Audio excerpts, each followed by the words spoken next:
All right, so today we're doing something a little different. We're not just going to break down some abstract idea. No, we're actually stepping right into a story. A parable.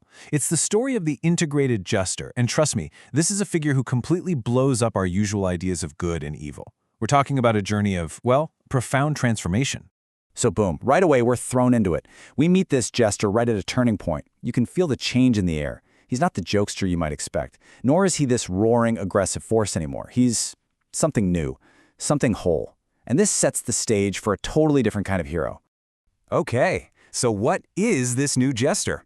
Well, he's called the integrated creator. And you gotta understand, this isn't just him putting on a new mask. This is a complete overhaul of who he is deep down. Let's dig into what that actually means. Now, if you're familiar with Nietzsche's three metamorphoses, this is where it gets really interesting. Because this jester isn't just moving through the stages, from camel to lion to child. No way. He's become all three at the same time. Think about it. He's got the camel's toughness, the lion's defiant roar, and the child's pure creative joy. All of it, all at once in a single heartbeat. It's incredible. So what's his deal? What's his purpose? Well, it's not about choosing a side, good versus evil, light versus dark. He's not trying to get rid of the darkness. Instead, he's like a bridge between them. He gets that real creativity, the powerful stuff, doesn't come from pretending the abyss isn't there. It comes from leaning into that tension, right? That vibrant, almost electric dance between our power to destroy and our will to build something new. And that right there leads us to the absolute core of this whole parable, the idea of the gravity of the shadow. We're going to talk about why our inner darkness isn't just important, but absolutely essential if we want to become something more. So the jester looks at the world and sees these two camps, right? You've got your sun worshippers, always chasing the light, always positive. And then you've got your cave dwellers, stuck in the dark. And you know what he does? He laughs at both of them. He sees them as, well, incomplete, just fragments of what a person could be. Because he knows the real secret isn't picking a side, it's bringing both of those extremes together inside yourself. This is such a powerful idea. Your shadow, your dark side, isn't some villain you have to defeat. It's gravity. I love this metaphor of the black sun. It's this powerful, unseen force that keeps you grounded, that gives you weight and substance. Without it, you just become this airy, baseless idealist. You just float away, with nothing to hold you to reality. Okay, so we get what he is, but how does he actually do anything? How does he interact with the world? What's his method? Well, believe it or not, it all comes down to his laughter. He's this master, wise trickster. It's like he has this incredible toolkit, and he knows exactly which tool to pull out at the right moment. When things get tough, he's got the camel's endurance. When old, broken ideas need to be torn down, he unleashes the lion's roar. And then, once the ground is cleared, he becomes the child, creating something brand new and beautiful. And this is where his laughter comes in. It's got this incredible dual nature. On one hand, it's malicious. Not because he's evil, but because it absolutely shatters our cozy illusions and the lies we tell ourselves. It's destructive. But at the exact same moment, it's joyful.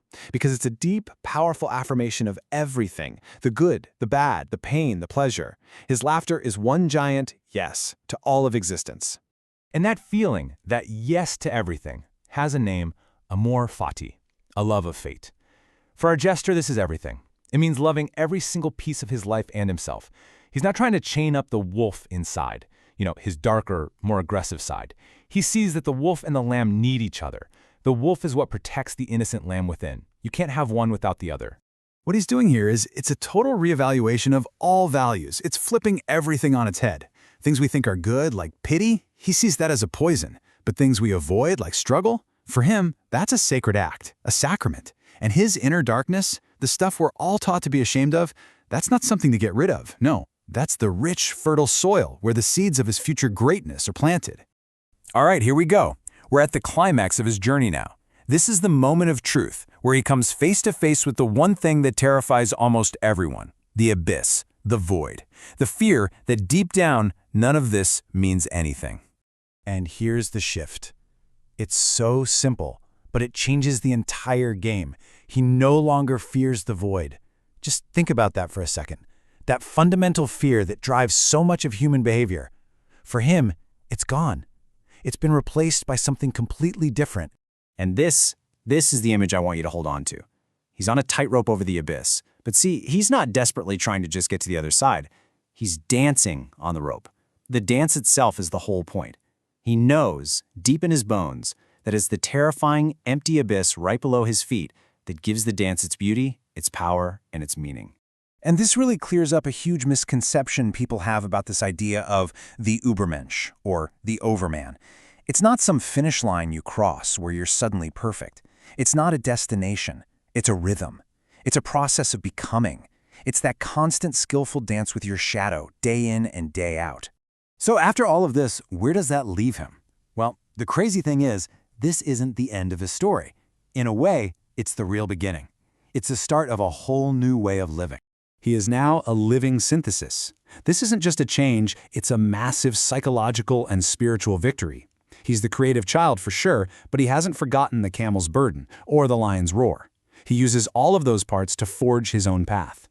And when he looks in the mirror, he's not scared anymore. He sees his entire self, the whole terrifying, beautiful, messy thing, and he embraces it.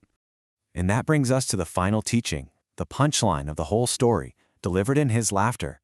That abyss we're all so scared of, it gets completely reframed. It's not a hole you're supposed to avoid falling into. It's a stage, an empty stage just waiting for you, for me, for all of us, to step up and perform our own magnificent play. And just like that, the story isn't about the jester anymore. It's about you. The parable hands you the stage, it points to the abyss, and it leaves you with one simple but incredibly profound question. The abyss is your stage, so what play are you going to perform?